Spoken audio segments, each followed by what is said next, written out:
This episode is brought to you by Indeed. Stop waiting around for the perfect candidate. Instead, use Indeed sponsored jobs to find the right people with the right skills fast. It's a simple way to make sure your listing is the first candidates see.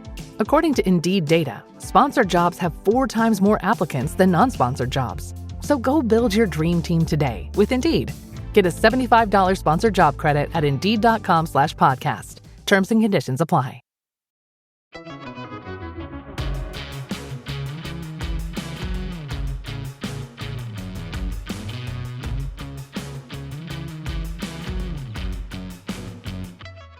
What's going on, everybody? It's Will, and we're coming back for another episode of the HuntStand podcast. On today's episode, we're going to be bringing on team member Brian Murphy. Now, for those of y'all that may not know Brian, he comes from a very prestigious background working in the whitetail world as the CEO for QDMA, and that's the Quality Deer Management Association. And now we're super lucky to have him on the HuntStand team. And so today, we're going to bring him on to kind of pick his brain a little bit about shed hunting, but we're also going to get to find out a little bit about Brian, kind of what he's done over the past 25, 30 years. But primarily, we're going to be talking how to find shed antlers, where to look, how to kind of strategize a plan to go about finding sheds, doing a little bit of scouting. And then we're also going to kind of learn from Brian how and what you can learn from those sheds. There's a lot that whenever you pick up that antler, what it can tell you about that deer and a little bit about your deer herd. So we're going to be picking his brain a lot on that, finding out more about him. But, again, guys and girls, we just want to thank y'all for tuning in to this episode because there's a lot of other podcasts out there. And if y'all don't mind, head on over to whatever platform you're listening on, whether it's Apple, Spotify, Waypoint TV app, and go on over there and rate and review this episode for us, and if you've got different questions, different topics you want to hear from us, and you want to make sure your voice is heard, head on over, open up your email, send us an email at podcast@huntstand.com. So that way, we can get some questions from y'all and podcast about it. We don't always see everything on social media. We try to scour that as much as we can, listen to as much as we can, but if you definitely want to make sure your voice is heard, send us an email. But on today's episode, we got a lot that we're going to learn from Brian Murphy, and so we hope y'all enjoy. All right, we're live, everybody. We're back for another episode of the HuntStand podcast, and today we have a renowned wildlife biologist, Mr. Brian Murphy, also part of the HuntStand team, on board with us today. So, Brian, thank you for stepping on the podcast with me today. My pleasure. Always good to talk deer. Oh, it's always fun, man. So, one of the things I like to do to get this podcast started out with and introduce you, the guest, to everybody is I want you to give us a 30-foot tree stand view of who Brian Murphy is. Well, probably like many of your listeners, I grew up as an avid hunter and outdoorsman and dreamed about, working with wildlife as a real job. And I didn't even know that existed until I was 12 years old. True story. I was reading an Outdoor Life magazine, and I read an article about a wildlife biologist working on deer somewhere, probably in the Midwest. And I did what all 12-year-olds do. I convened a meeting with my parents and told them that I decided what I'm going to be in life. And they looked at me, quizzically. And I said, I'm going to be a wildlife biologist. I'm going to work on deer. And they looked at me and said, is that a real job? Does it actually pay money? And but thankfully, they supported me. And so I pursued a degree in wildlife biology, did my undergraduate at Texas Tech University. Okay. I had the good fortune then to kind of be at the front end of the quality deer management movement, which originated in Texas. Mm-hmm. And so I got an early indoctrination to that philosophy, got to meet the famous Al brothers while there and work on a number of deer projects throughout Texas and the hill country, South Texas, doing mature buck home range studies, helicopter deer capture work. I mean, just really a lot of fun stuff that any deer enthusiast would enjoy. And that opened up the door for me to get into the University of Georgia for my graduate research, which, at the time and still is one of the most renowned deer research universities around, and got the chance to study under Dr. Larry Marchington and Dr. Carl Miller, two of the noted scientists of the time. And that opened up a tremendous number of doors for me. In fact, I didn't even finish graduating at University of Georgia before they hired me on as a deer research coordinator for the University of Georgia. So I got to spend some time just waking up every day, determining what we wanted to learn about whitetail deer and getting graduate students. And so we did scent communication work, vision research, just a whole host of behavior and biology topics on deer. And that was just an incredible opportunity for me. And then had something even more unique surface, and that was a chance to be the first deer biologist in Australia. And so I packed my bags, and my wife and I went down under for 4 years, and wow, was based in the little island of Tasmania, Australia. But got a chance to work with fallow deer there, and then I got to work on the mainland of Australia on their other 5 species of deer they have. So they have 6 species there, and so I set up a quality deer management program for them there, and came back after 4 years down under. And speaking a little funny, by the way, and my friends would look at me and say, "You look the same, but boy, you sound different." It took about a year to lose the accent, but anyway, so I came back and was offered the opportunity to run the fledgling Quality Deer Management Association, which was very small at the time. Mm-hmm. So I took that over and actually moved it into my upstairs bedroom in a rental house. I was a staff of 1. And we started to build the Quality Deer Management Association around the movement that was starting around North America at the time. And I was so blessed to spend 23 years, nearly an entire career, running that great organization, and really seeing the monumental change that took place across North America in whitetail management. Hunters today know so much more about deer biology and deer management than ever before. Things we take for granted now weren't taken for granted 25 years ago. So I think it's important for hunters to understand that we have come a long way. We've got new challenges today, but so we had a great run there. And then I left QDMA in March of 2020, just as COVID was hitting, and joined, not long after that, joined the HuntStand team. And I knew Lanford Holloway, our CEO, very well, having worked with him at QDMA for a number of years and watching HuntStand grow and make a difference. And so when he reached out to me and said, "Hey, we need a whitetail partnership guy, and by the way, we could also use a biologist," I said, "Well, I know a guy that might fit that bill."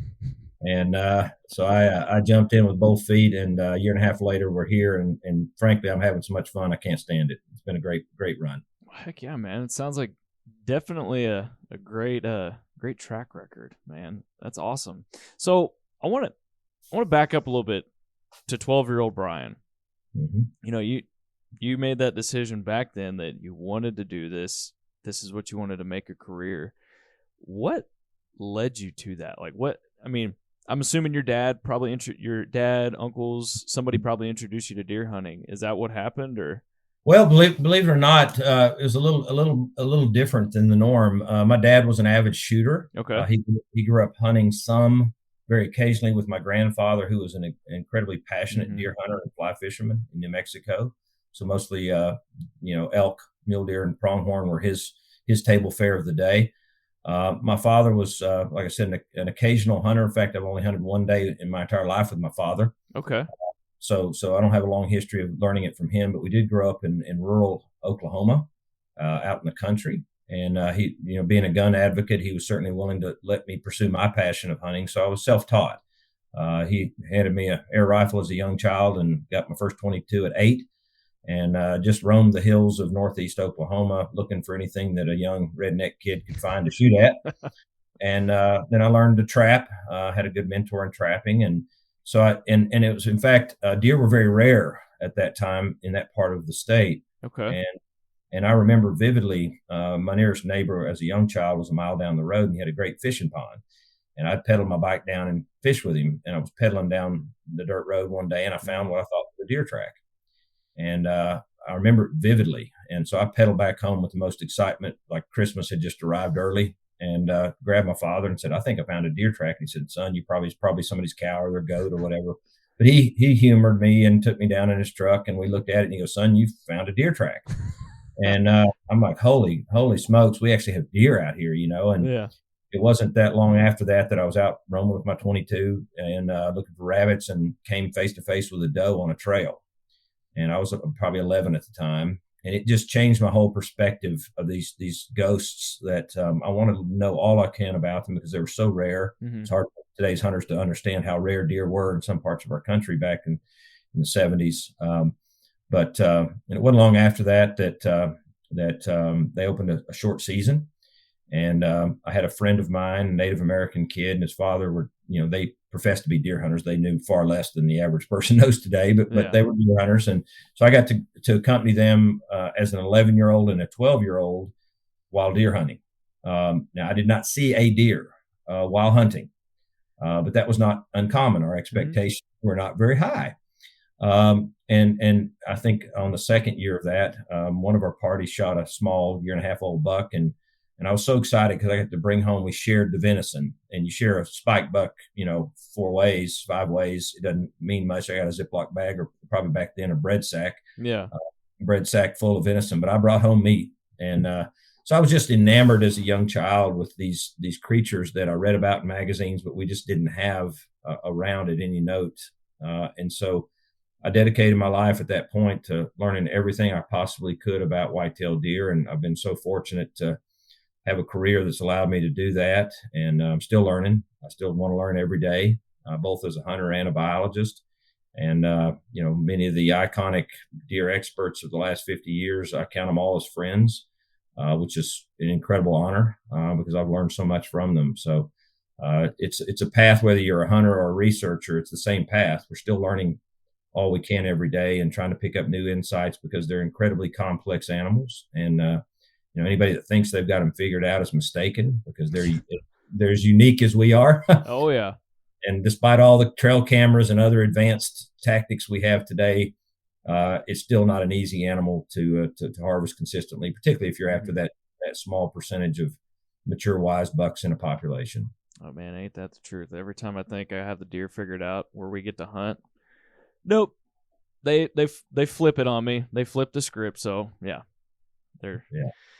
Well, love it, man. Well, I want to take this time of sitting down with you in the podcast for the time of year it is. There's a lot of people where, past month or so, they've just been snowed in. Snow's starting to melt now. We're starting to get into March, April time frame. And so people are starting to get deer hunting back on their mind. They want to get out on their property.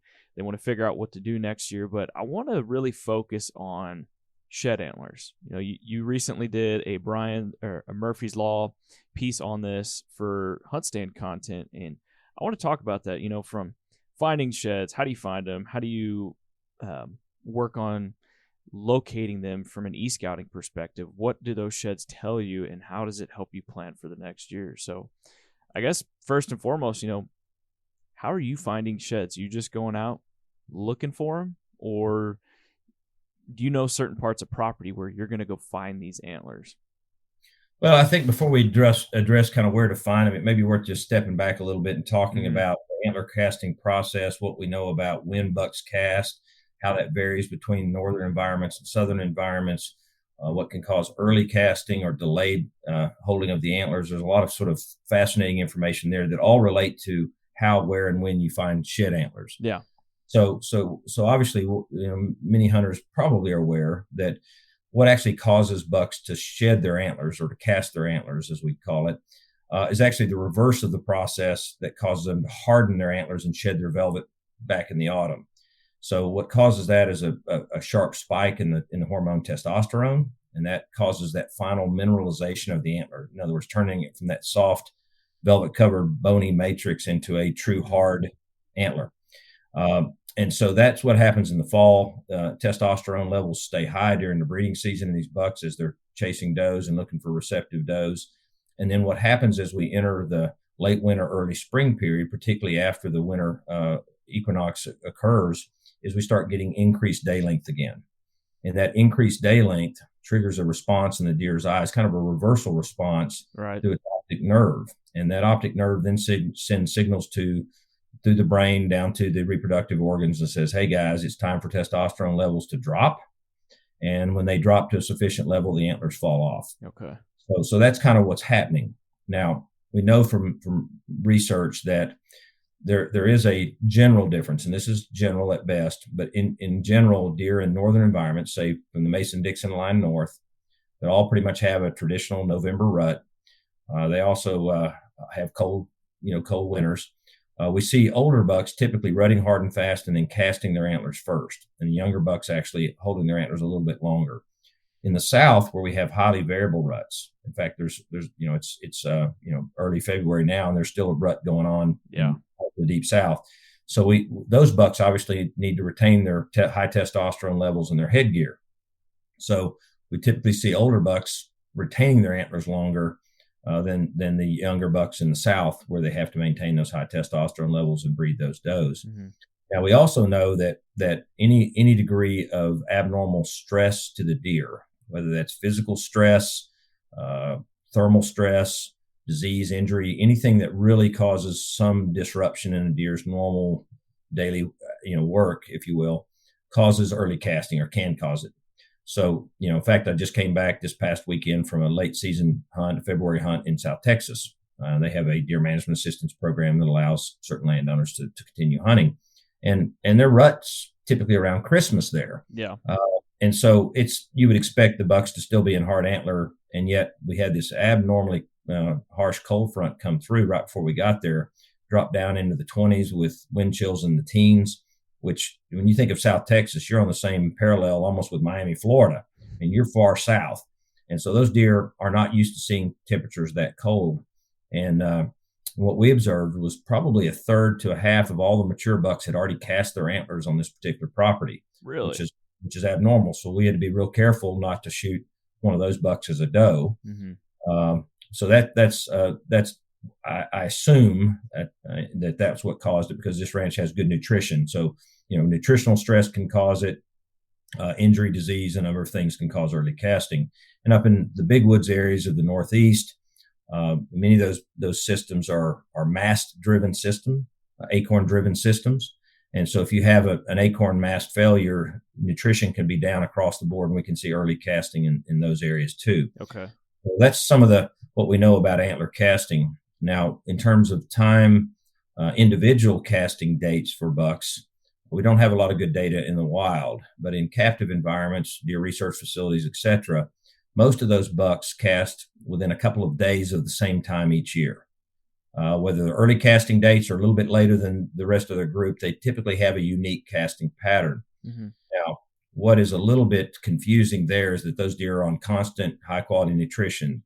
We have a lot more variables in the environment. So I don't know. I can't say with any degree of certainty that that's occurring in wild deer. So we just don't have the data.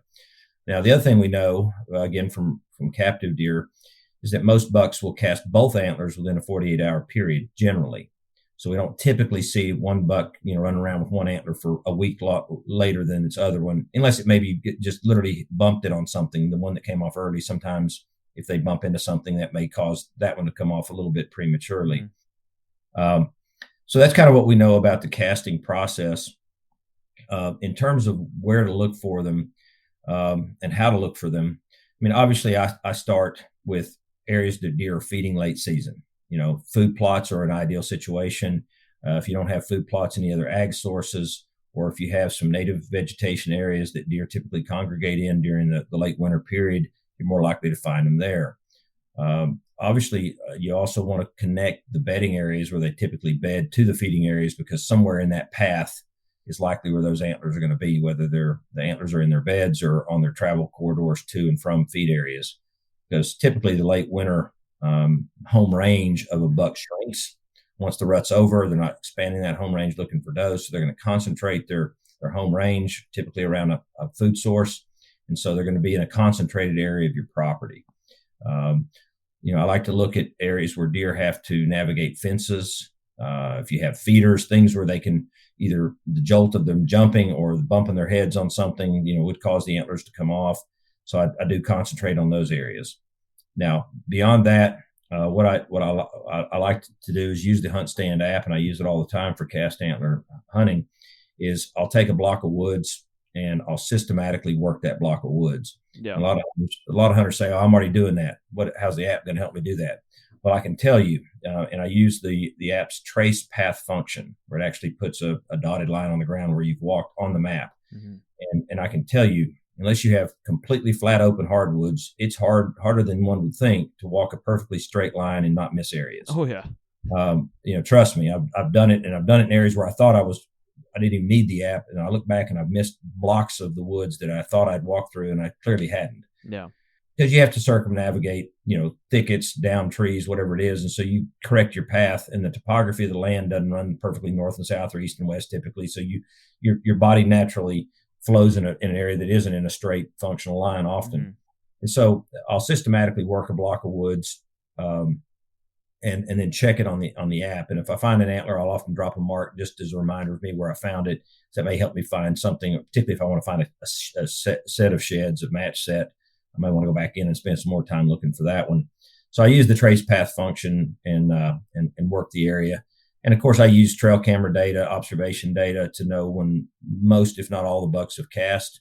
Because obviously, if you start shed hunting a little too early, you may have to go back and walk some of that same ground again later. So I'm a little bit lazy. So I typically wait till they're pretty much all on the ground. I don't have other shed hunters on my property. Yeah. And I try to get out, as quick after all of them hit the ground as I can, because the spring green up hadn't happened yet. So February, early March, right before turkey season or during turkey season is often a good time. Gotcha. So I kind of want to back up just a minute talking about when they cast. You talked about, the different equinox basically triggers that sensor, if you would, in their eye that tells them to fall off. Have you seen before that either a warmer or colder winter will affect how soon those antlers drop? Absolutely. As I referenced, any amount of stress on a deer can cause early casting. And that's what I think we saw in South Texas, because they got an abnormal cold front through there right before we arrived. So I suspect it caused, premature casting by a couple of weeks in that particular area above when it would normally have occurred. And that's not uncommon. So yeah, absolutely. I don't see warm weather necessarily extending that. Okay. It's really a daylight driven thing, short of a stress. Now, obviously, if we had an incredible heat wave during the peak of winter, it might cause something like that. But I don't think there's enough heat that's going to cause that stress that a cold front can do. Those bitterly cold temperatures, I think, are really the culprit here. So when I find a cast antler too, that, a lot of people pick it up and go, oh, nice deer, whatever. And they don't think much more about what it can tell them. Yeah. There's really a tremendous amount of data that you can get that helps you as a hunter and a deer manager. And so the first thing I do, like any hunters, I pick it up and admire it. And to me, it reminds me of my youth when I used to look for arrowheads back in Oklahoma. Each one is this unique little story. Mm-hmm. And let's face it, most hunters are running trail cams now, and they know most of the bucks that use their properties on a regular basis anyway. And so, my first thought is, all right, which buck is this? And do I know him? And generally I do, or at least I can find him in the trail cam pictures eventually. So I go back and I look at the trail cams, and I try to assign a rough age to that animal. Using primarily the trail cam pictures to look at body characteristics. I probably already have a rough age on him anyway, so I've probably done that during the season. Right. So I try to group all the antlers in rough age groups, and at least I can separate with some degree of certainty the 1-year-olds, the 2-year-olds, and the 3s, 3 to 4s, and the 5 pluses. You don't have to be perfect. Mm-hmm. But what it does is it starts to give you an idea of what age classes to expect the following hunting season. So it gives you a barometer of kind of the group of bucks you're carrying over. Obviously, all of them will be a year older next year. So you can kind of say, all right, if we have this many 1.5s, some won't make it, but most will, hopefully. And so we'll have roughly this many 2-year-olds, 3-year-olds, 4 pluses. The next thing I do is if it's a buck that was in the shooter caliber range, we were thinking about harvesting, or just a nice young buck that we thought, man, that buck scores great for a 2-year-old or whatever, is I'll go back and I'll run the tape over it. And obviously assign a rough Boone and Crockett or a spread to it to get a rough Boone and Crockett score. And then I'll go back to my trail cam pictures and say, what did I guess that buck at? If I guessed it at 120 and it scored 130, then I'm being a little conservative, and vice versa if I overestimated it. So I like to kind of use that to fine tune my scoring ability so that I get a little bit better each season. Next thing I'll do is I'll look at the burr or the cast part of the antler and look for any portions of extra material from the pedicle. The pedicle is just the stump from which the antler grows, but often I would say as much as 15% of the sheds that I see have some degree of extra material that got removed during the casting period, and a chunk of material, if you will. And what we've seen is that can, not always, but can lead to an antler deformity in future years. If they damage So if they damage that pedicle, then I want to be on guard the next season. When I see that buck again in trail camera pictures, I'm going to look at the antler on that same side and say, is that antler normal or not? And if it's abnormal, particularly highly abnormal, I've got a good indication of what caused that. It's not a genetic abnormality. It can't pass it on to the next generation. It was simply an antler injury at time of casting, a pedicle injury. And so that can give you an idea of whether that buck, and if it happens in 1 year, it's likely to happen in pretty much every year thereafter. Yeah. Some degree of abnormality. So I like to kind of, keep that in mind as well. And then I also obviously look at where on the landscape I find it, because if it's a buck I want to kill the following hunting season, particularly late in the season, towards the very end of the hunting season, I've got a good indication of where he likes to spend his time. So I can use that to my advantage and put in a little more effort on that part of the property late season. So there's a whole lot of information out there that you can get from these antlers that a lot of hunters, don't perhaps think about initially when they find one. So one of the questions I have then, when you pick this shed up, and I did a little bit of research, are you able to tell how healthy a deer is based off of that cast antler? So one of the things I saw was that if the base of that antler has essentially a round protrusion of the base itself, it sounds like that's a relatively healthy deer. But if that base is concaved in, then that says that or what I've read on about was that deer's got something going on. Is that true, or what are your thoughts on that? Yeah, I think it's probably is true, and here's kind of what's happening there. So the normal casting process takes some time. It doesn't just happen in a day or two. The brain doesn't send the signals to the reproductive organs and say cast tomorrow. It's a slow process. In fact, what happens is if hunters can think about a set of hollow straws that connect the dead antler, the dead antler to the living pedicle. In other words, the connection between the deer's head and the antlers is a group of small straw-like structures. Right. And they're called the haversian canals. Not that it matters. Okay. But so basically you got and when that antler is solidly attached, those straws are filled with, you might say, a marrow-like substance, a solid substance. And slowly what happens is that as testosterone levels decline, it causes this sucking out of that structure inside those straws to make the straws very brittle and weak. Okay. And eventually they break and the antler comes off.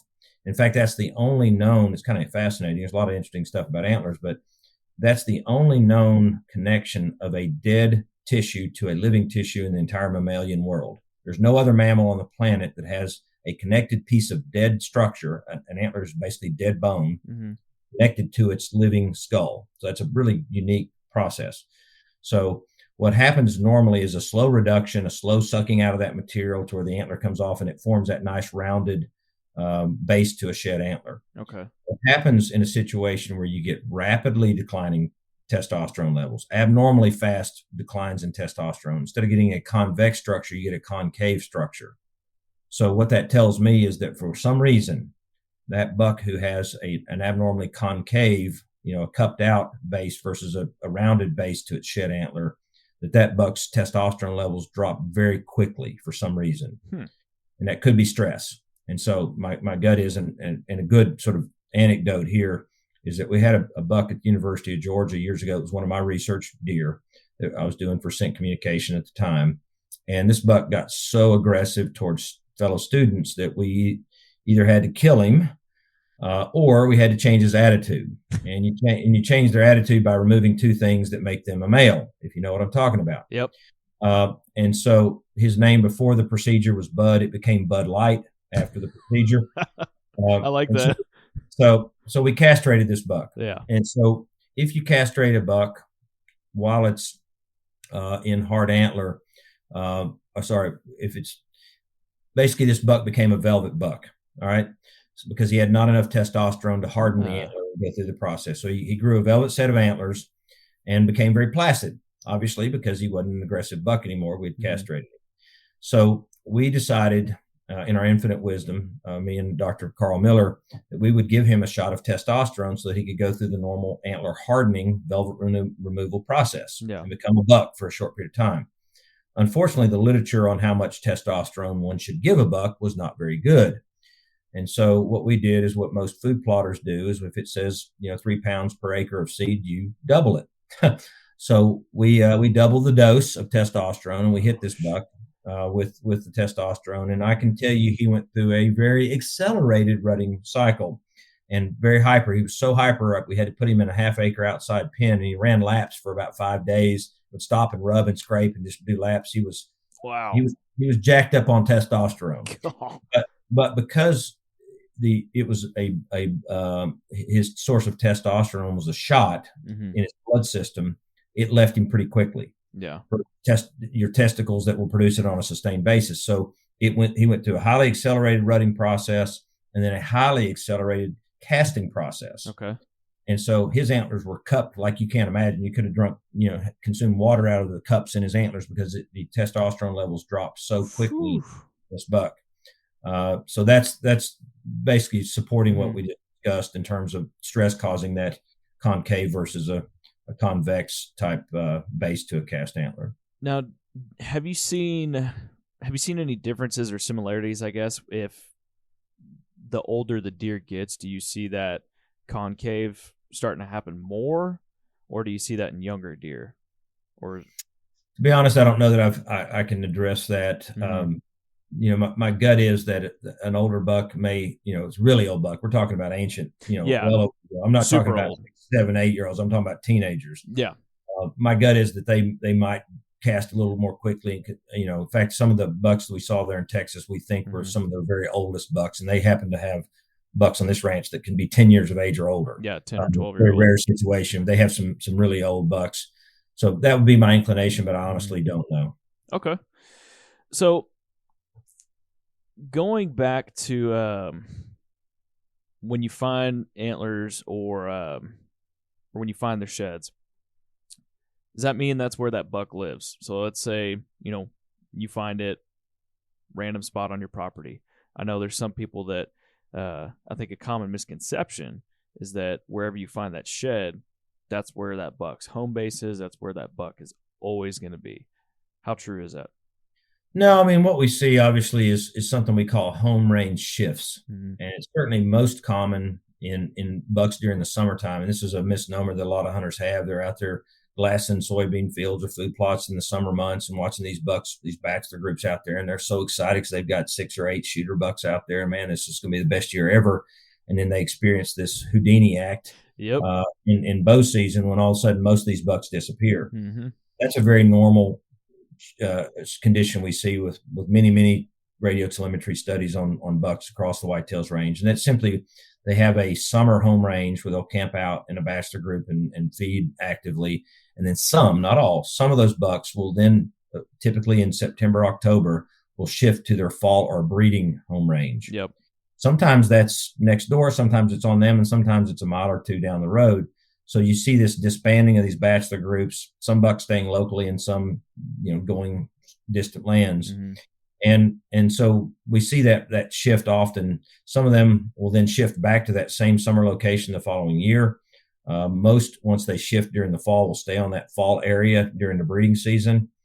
Some will stay there through the early spring months and then return to that summer area. Yeah. So you see a lot of movement. So where you find a cast antler really only tells you where that buck was at that point in time on your property. Obviously, we all hope it's part of their core home range during the hunting season. It cannot be. It's possible it's not. But I got one little anecdote here of a buck that I was fortunate enough to hunt, never harvest, a few years ago here in North Georgia on my hunting property. And this buck for 4 consecutive years never showed up on our property before September 27th in a given year, but never later than October 6th. So between September 27th and October 6th for 4 consecutive years, he showed up on us. And he would stay on us through at least May, and then he would probably go back to wherever he came from. And this happened to be a gross Boone and Crockett deer at his prime. And so obviously each year as he was getting bigger, we were sitting on pins and needles hoping he would come back. You're running trail cameras all July, August, early September. And where's Big Boy? And all of a sudden there he was. And once he was there, we'd get his picture every night. Never hardly a daytime picture. And therefore we never harvested him. Finally, at 8.5 years of age, the year after he was a gross Boone and Crockett, one of our neighbors shot him. He had regressed down to a mid 140s deer at that point. Wow. But it was nice that, at least he was harvested eventually. Yeah. So yeah, we see these range shifts occur a lot, and they're just part of the deer world, natural movement of deer on the landscape. Man, and it's pretty crazy to think how far they travel. I mean, the place that we hunt here in Texas, it's low fence, and it's a small parcel of land in regard to the state itself. It's less than 200 acres. There's lots of big 1,000-acre ranches, and so I have that June, July, August. Bachelor groups will be sticking around all the way through September, and then it seems right about that time, bow season's happening, and then right before general rifle starts early November, those deer disappear, and then it's like a whole new batch of deer just come in. Never seen them before, and then they come in. I don't know those deer at all, and then now all the deer that I had in the fall that survived, those bucks are starting to show back up on camera again. Mm-hmm. Well, one thing I think important from a hunting perspective is hunters who are running trail cameras and have identified a bachelor group of bucks on their property. If they've got more than 1 year of experience with those, they can generally divide them into two different groups. Mm-hmm. And I call them, the stayers and the leavers. Yep. Those who stay, you can pretty well predict are going to, if they stayed last deer season on your property during the hunting season, they're probably going to be there again. Mm-hmm. Those that left you last September, October are likely to leave you again. Yeah. So if one of those leavers is a buck of choice, one you want to harvest, you don't have the luxury of waiting until the rut and fine tuning all your strategies. You've got to hunt them hard and fast. So if you're a bow hunter, if you've identified one of these leavers, you got to just roll the dice and get after them. Yeah. And, if you bump them, but, they're going to leave you anyway, based on their history. So I really divide my bucks into those two different groups. And if I've got one that I really want to try to harvest, I'm going to hunt him exclusively right out of the gate. As long as he's around, I'm going to stay on him because I know my days are limited with him versus some of the others. I can be more strategic. I can wait till the right, everything's perfect and hunt them in November during a rut, or I can wait late in the season on food sources. So it really does help to segregate your bucks into those two camps. And then you got this third camp of those that might just show up on you, randomly. And those you just got to kind of take as catch can, if you will. Luck of the draw on those. Yeah. Now, we also have some pretty interesting data, both out of Texas and a number of other states. Mm-hmm. And it shows that the vast majority of bucks will take one or more excursions, as they're called, during the breeding season. And these excursions typically are defined as 1 mile movements, where they'll literally just pack up their bags and go a mile or more, sometimes up to 3 miles out of their home range, typical home range, and stay there for anywhere from 12 hours to 36 hours. Yeah. And then return. And some will make as many as half a dozen of these excursions throughout the season. Some will take one or two. Most will take at least one. And this helps explain where, hunters sometimes, they're running trail cams. They think they got every buck identified. Then all of a sudden this giant buck shows up and they either see it or they kill it. They go, and then there's no more, if they don't kill it, there's just I got a couple of trail cam pictures or one observation, then he's gone again. Like, where did he go? Well, he probably was on one of these journeys outside of his normal home range. And if you're lucky enough to be in the right place at the right time, you may literally kill a buck that lives 90% of its life or more, 3 miles from you. But for that 1 24-hour period, you happen to be on the ranch or the property where he came through and you got him. So just count yourself lucky. So a lot of hunters think this buck still, they get a couple of trail cam pictures of a big buck and they think, man, he's on us. Where did he go? Did he get killed? Did he die? Well, he may have just gone back to where he came from. Maybe as simple as that, Yeah, and I saw that myself this year. We were, we had our consistent group amount of deer, and then as soon as the rut hit, or rut was getting into the swing of things, I had this giant 8-point that had these big muley forks on them that we just called them the mule buck. Saw him. I had 2 pictures of him. That was it. Never to be seen again. And that explains that he was just there. Good chance he lives somewhere else, and you just got lucky to get the couple of pictures you did. Now, the good news is that if he survives, what's really interesting out of a Pennsylvania study I saw is that the bucks that do this often do it almost on the same days each year, which is crazy. Yeah. So what I would do if that buck, you think he might still be alive, is I would look at when you did get the pictures and the trail cams, and I would mark out those 2 or 3 days and hunt him hard those days, because there's a good chance he'll come back through. Go back to those same days. Yeah. And what's really interesting is we don't know, why they're going out there. We assume because it's during the breeding season, they're looking for receptive does. Maybe they got one, they're bumping a doe that on the edge of her home range that he's following into her main home range. We assume it's doe related. But there's some of these excursions that occur during the spring in some areas. So it's probably is breeding related. But what we don't know, and I've always wondered, is are they returning to their birth area? Because many hunters know of a concept called dispersal. Okay. And dispersal is a process that occurs in bucks between 12 months of age and 18 months of age. So bucks that are 1 year old or 18 months of old or somewhere in that window will typically pack their bags and leave the areas in which they're born and travel some distance away to set up a new home range. That is a natural phenomenon in a lot of mammals, and it keeps the related individuals, the bucks and the does, from breeding back on themselves long term. So it's nature's way of genetic flow. So, and the research is pretty consistent. Somewhere between 50 and 70% of these young bucks leave the area. So all these young button bucks that hunters are working so hard to protect, and they should be. Yeah. Half or more of them will never grow up as adult bucks on their property. They're going to grow up on somebody else's property, unless you have a very large property, obviously. Yeah. But the average dispersal distance is between 1 and 3 miles. Huh. So if you do that, you're talking about a 3,000 acre parcel plus. So you're talking about a pretty good little chunk of land. So most hunters don't hunt that. So the vast majority of these buttonheads that they're watching will not be their adult bucks. Now, the good news is all the neighbors' button bucks are coming your way. Yeah. So you're trading these 1 year old, these 12-month or 18-month-old deer, and those that disperse as 18-month-old, first year and a half old bucks, most of them do it in October. And what's happening across America in October, a lot of people hunting. So a lot of times these naive young bucks are literally walking onto a property for the first time. And year and a half old bucks aren't hard to kill to start with, but you put them on new ground that they've never been on before. So if you ever kind of watched a young buck walk on your property in October and looking around like they've never been there before, well, there's a chance they've never been there before. That's true. They could be in their dispersal movement event at that time.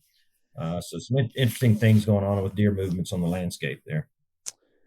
So I want to get back to sheds a little bit. How many times have you seen this, and how likely is it that a buck will drop both of their antlers within sight of each other? I know you talked that a lot of times they'll shed one or cast one, and then within a 48-hour window they'll cast the other. How likely is it that they'll lose both of them within sight? Well, there's probably some folks out there that are more avid shed hunters than even I am that could probably address that better, how many match sets they found. I can only speak from my experience, and I've got 4 sets of match set sheds in my career so far. Okay. So not that many sets have matched, and they're not all even whitetail. I've got some match set of axis deer, fallow deer, probably more than 4, but not more than probably 6 or 7 total match sets. And most of those I did find within 50 yards of each other. So again, I don't know if that's any kind of pattern or not. And it could be often that we, just simply don't find the other cast that is nearby. Yeah. I had a situation this past weekend. My daughter killed a really, really big 8-pointer, 155. Yeah, she did. Just a tremendous animal, 155-inch 8-pointer. And she made a great shot and got it on camera, and he ran 50 yards and piled up out in the brush in South Texas. And so we wandered out there to get him and just admire him. And I rolled him over to just admire his antlers, and I noticed an antler underneath his belly. And I'm like, hang on a minute, he didn't shed an antler. I'm looking at both of his antlers. I'm like, that's a cast. And I thought, well, that's pretty random that it died on top of a cast antler. And so I reached down and picked up the cast, and I went, you got to be kidding me. This is that buck's cast antler from the year before. Seriously. No question about it. I mean, perfect match, everything, every curl in the brow, 100% that buck's cast antler from the year before. Wow. And it just randomly, and it was a mad, death dash. It was not him out there seeking a bedding area where he might have cast it. It was just a random run out in the brush, and he fell on top of his antler from the year before. I mean, I've seen some random stuff in my career, but as random as I've run across. And I only regret that we didn't have time to go back and look for the other one. It was probably somewhere nearby. Probably wasn't too far away. We just didn't have the opportunity to go look for it. But I've found some shed antlers in random ways before, but I've never found one by recovering a deer on top of it, and on its own antler to begin with. So that was that's going to have to be a story that if anybody believes it. I mean, thankfully I got at least one witness, my daughter, but yeah, that's pretty random. So how big was the place that y'all were hunting on? It was 700 acres. So not big by Texas standards. Do you think that deer probably spent most of his time on another side of that property, and that happened to just be his range for that specific time of year, and that's why y'all found that shed? I mean, I can only speculate. I'm not intimately familiar with the ranch. It's my second year to hunt it. The landowner runs a lot of trail cams, and what he does see, though, is even as relatively small of a ranch that is by Texas standards, the deer do seem to frequent certain areas of the property more than others. So they do have, defined areas of use. So my gut is that was part of his core area on the ranch. And that's why he cast his antlers there, at least one antler there. So that's speculation, but probably true. Now, have you ever shot a deer on an MLD property like that in Texas, late, where you've shot them and their antlers just fall off right when they hit? I've been extremely fortunate that has never occurred, and it happened to me. But I can tell you, after we observed several bucks with cast antlers on this particular hunt, that moving both that 8-pointer she killed, and she absolutely outdid herself, went back and shot one almost as big the next day. I mean, she shot two. That one was 150-inch 8, and the other one was 155. So she got 300 plus inches of 8-point antler in 2 hunts. So she killed 2 deer. Like, killing an 8-point at 150 inches, that's like something that guys like you and me, like that's a life goal to kill. I've never shot one that big. I mean, she's outdone me twice now. I mean, I've never killed what I consider a big 8, and she did it on basically back-to-back days. And what was interesting about that first buck is, we brought it back to camp. The landowner was excited, and she was over the moon. And we said, hey, we know that deer, because he'd given us a bunch of trail cam pics. And so we started looking through those trail cam pics. We said, yep, that's him. And we started looking at it going, I don't think that is him. This deer, even though it was basically a big mainframe 8 with a small G4 on its left side. So it's technically a 9-pointer, but if it's an 8 in my brain. Right. And this deer we're looking at in the trail cam photos looked almost identical. Same little G4, but its brow tines were a little different. It didn't have a kicker off the base. It was wider. One G2 wasn't as long. We said, that's a different deer. Even though it looks like a twin, it's a different deer. The landowner was like, well, I don't know the buck you just shot then, because we don't have any pictures of him. And so it's kind of like a freebie, hey, we just shot it. You didn't even know you had. And so she goes out the next day, and she wanted to try to get a deer with her bow. She's 21, just started bow hunting this fall, and said, all right, we got a tripod stand for you. We'll go sit you on. And we set her on a tripod, and she gets up there and she can't draw her bow in that tripod. So she's all frustrated. She's running late. She's panicking. And so she's like, well, I'll just grab my gun and go down to that stand where I killed that other 8-pointer. Maybe a doe or a low-end management buck will come out. She wasn't that fussed.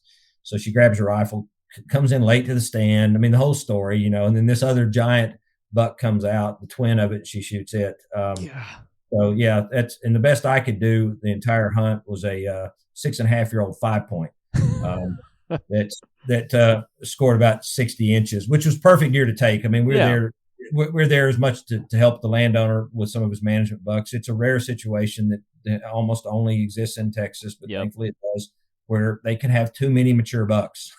They need some bucks removed, and we were shooting a few of those too. So we were trying to shoot off the low end, and thankfully the landowner was gracious enough, particularly for my daughter, to let her take a couple of his nicer bucks. And she just happened to be in the right place and was super fortunate. So I've got one very, very happy, spoiled 21-year-old girl who's as geeked out about hunting as any hunter I've ever met. So she is eat up with it, and has been since she was 4 years old. So there you go. Very, very happy dad. Well, I've got about to be a 16-month-old that I'm hoping that she's going to be the same. I've already got her. Anytime she sees an elk come on the TV or she sees a set of elk antlers, she'll do a bugle. So far I've got her trained right. Well, they don't have to be boys. And, like I said, I'm blessed with 2 girls, both of whom hunt. my oldest, I mentioned, she's my super avid, go all the time, everywhere, turkey hunting. In fact, she and I are going to South Dakota here in a couple of months to get our Merriams to finish our slams together. So she's got 3 of the 4 for a turkey slam already. And then I've got my youngest, who's my super occasional hunter, but the super lucky one. Yep. And she'll go out one time a year and shoot 140-inch deer in Georgia. I mean, outdo me and her sister for putting in 30 days each. And she'll go out one day, and she did that on 2 consecutive years in a single hunt, shot 140-inch plus deer in Georgia.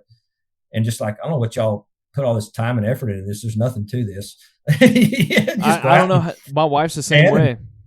And so it drives her older sister crazy because, one of them puts in, literally 5% the effort that the other one does, and yet has been as successful to this date until recently. Now that my older daughter's got these couple of nice big 8s, I think she's going to be hard to catch now. But anyway, it's fun having 2 girls there share the outdoors with. It's been been a real.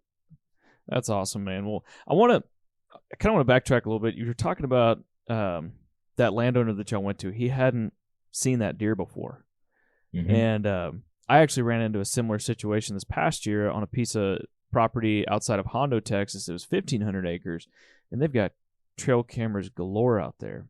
And the guys we were guiding, it was, we knew exactly what kind of age range we were wanting to get, and as well as antler class, so we knew what we were in. Well, I had this deer come in that I knew that deer was at least 6-7 years old, but the antlers on it, he had junk going everywhere, and 18, 19 points. And this has been a native herd. It is a high fence ranch for those that are listening, but it's just been protein fed, supplemental feed program, really great management.